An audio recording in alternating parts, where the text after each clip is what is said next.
everyone, Sebastian here, back again, continuing my journey to cover every type of SAT question and do some in-depth work, even on the easy questions where you're like, why even do this? So I have this one for you today. It is percentages again, category F in level easy. It's about using charts. So the table to the left summarizes the 600 responses to a survey question on favorite movie genres.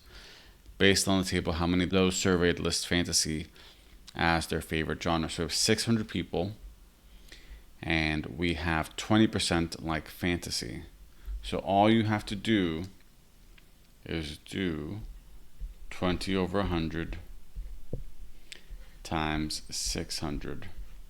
The hundreds cancel, so it's 20 times 6, and that is 120. Nice and clean, a beautiful question, a classic math question. So you don't even have to look at the rest of the chart because they're giving you the percent chosen rate is 20%, and then you're done. Don't waste your time. So I'll do one more with you, and then I'll leave you with one to do on your own. The table to the left gives the score for 250 students on a certain test at a school. Based on the table, what is the maximum number of students who could have scored an 88? So this is a little different because we're given a range. We want to know who could have scored an 88.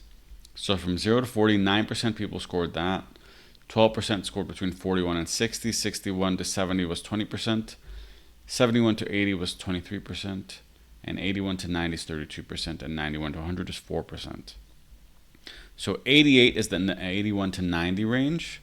So the maximum who could have scored that, theoretically, everyone in that range could have scored an 88. It's probably unlikely, but that could have happened. So the maximum would be this 32%.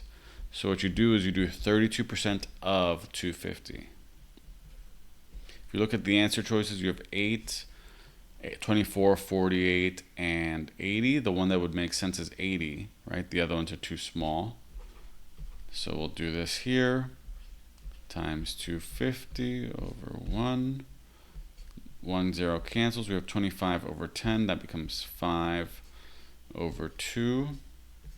That becomes 16. 16 times 5 equals 80. Of course, you could use Desmos, but honestly, for me, this is faster than putting it up and showing it to you. And it's just straightforward. You should be able to do that mentally. So it will be D. Another D. All right. So I'll leave you with one to do on your own, and let me know if you have questions on it. The table to the left summarizes the 1,500 responses to a survey question on favorite fruit. Based on the table, how many of those surveyed list blackberries as their favorite fruit? So look at the options here and the percentages, and then use that to solve. And put your answer in the comments. I hope studying's going well and it's easy. Remember that the SAT isn't all hard questions. There's plenty of questions just like this.